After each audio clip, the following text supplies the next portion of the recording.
कि राम किसी को नहीं मारता, नहीं हत्यारा राम, अपने आप ही मर जाते हैं कर कर खोटा काम। मैं आपको एक कहानी सुनाती हूँ। एक आदमी था जिसका नाम था राम और एक आदमी था जिसका नाम था श्याम। दोनों दोस्त थे। एक बार श्याम को कुछ पैसों की ज़रूरत पड़ी। उसने राम से पैसे उधार लिए। राम ने भी खुशी खुशी दे दिए, आखिर दोस्त ही तो था। धीरे धीरे काफ़ी समय बीतता चला गया। राम जब भी श्याम से अपने पैसे मांगता, श्याम आनाकानी करता। कभी कहता कल दूंगा, कभी कहता परसों दूंगा। ऐसे करते करते बहुत साल निकल गए। आखिरकार श्याम की नीयत में खोट आ गई और वो सोचने लगा अगर मैं राम को पैसे दूं ही नहीं तो वो मेरा क्या बिगाड़ लेगा। और वास्तव में कोई लिखा पढ़ी हुई नहीं थी, इसलिए वो उसका कुछ बिगाड़ भी नहीं सकता था। आखिरकार श्याम ने पैसे नहीं दिए। राम को बहुत दुख हुआ। वो सोचने लगा कि वो क्या कर सकता था। आखिरकार उसने सोचा कि कोई बात नहीं, भगवान के घर लेना देना, और उसने उन पैसों का छोड़ दिया। धीरे धीरे राम और श्याम दोनों बुढ़े होके मर गए। देखिए, अब दोनों का पुनर्जन्म होता है तो श्याम जिसने उधार लिया था वो एक धनवान सेठ के रूप में जन्म लेता है। बहुत बड़ा सेठ बनता है जिसके पास में बहुत सारे पैसे होते हैं।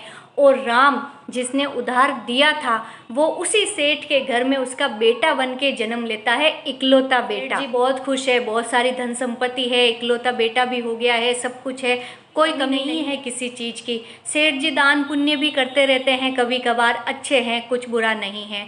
धीरे धीरे सेठ जी का बेटा बड़ा हो जाता है, उसकी शादी कर दी जाती है, उसके भी वापस एक बेटा हो जाता है, सेठ जी के पोता हो गया। एक दिन अचानक सेठ जी का बेटा चक्कर खा के गिर जाता है। सब लोग हॉस्पिटल लेके भागते हैं, अस्पतालों के चक्कर लगते हैं। कोई कहता है ब्रेन ट्यूमर हो गया है, कोई कहता है ब्रेन हेमरेज हो गया है, कोई कुछ बताता है, कोई कुछ बताता है। सेठ जी पानी की तरह पैसा बहाते हैं लेकिन बेटा ठीक नहीं हो पाता है। विदेशों से डॉक्टर को बुलाते हैं, फिर भी बेटा ठीक नहीं हो पाता है। सेठ जी की कमाई आधी से भी आधी हो जाती है पर बेटा ठीक नहीं हो पाता है। आखिरकार सभी डॉक्टर जवाब दे देते हैं। सेठ जी बेटे को वापस घर ले आते हैं और उसकी सेवा करने लगते हैं। सेठ जी ने दिन रात रोते रहते हैं, खूब दान पुण्य करते हैं, महात्माओं के सब जगह चक्कर लगाते हैं, लेकिन सेठ जी का बेटा ठीक नहीं हो पाता है। आखिरकार में सेठ जी का बेटा इस दुनिया से चला जाता है। सेठ जी बहुत दुखी होते हैं, बहुत रोते हैं, लेकिन अपने बस की बात नहीं है। भगवान को कोसते हैं कि तुमने मेरे साथ कितना गलत किया, तुम कितने निर्दयी हो, कितने बुरे हो, कितने खराब हो। अचानक से एक दिन एक साधु सेठ जी के घर पे आता है। सेठ जी उसको भोजन कराने के लिए आमंत्रित करते हैं, उसको भोजन कराते हैं। भोजन कराने के बाद में उसको सब कुछ बताते हैं, अपनी कहानी, और उसे पूछते हैं कि मेरे साथ में इतना बुरा क्यों किया भगवान ने। मैं लोगों को इतना दान धर्म करता हूँ, सबको कुछ देता हूँ, भोजन कराता हूँ भूखों को, लेकिन फिर भी मेरे साथ भगवान ने इतना बुरा क्यों किया। साधु बोलता है सेठ जी, ये आपके इस जन्म के कर्म नहीं है, ये आपके पिछले जन्म के कर्म है।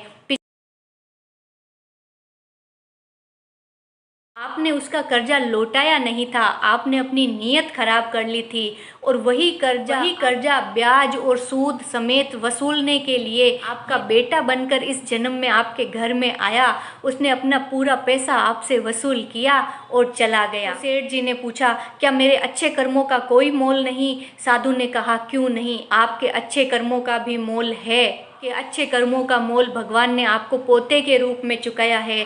सोचिए, यदि अगर आपके बेटे की शादी नहीं हुई होती, उसके वापस लड़का ही नहीं हुआ पिछले जन्म में इसने और उससे आपको पहले ही वो कर्जा इस दुनिया उधार से दिया चला था। जाता, तो सेठ जी आपका तो वंश ही खत्म हो जाता। लेकिन ये आपके अच्छे कर्म है कि आपका वंश अब भी आगे बढ़ेगा। वो आपके पिछले जन्म के बुरे कर्म थे जो आपको भोगने थे और आपने भोग लिए।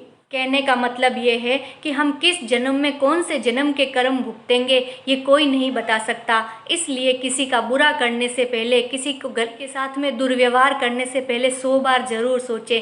क्या पता वो सब कुछ 100 गुना लौट के वापस हमारे पास किस जन्म में आएगा और किस रूप में आएगा। अपने कर्म अच्छे रखिए क्योंकि ईश्वर सब देखता है। जय श्री कृष्णा, जय श्री राम।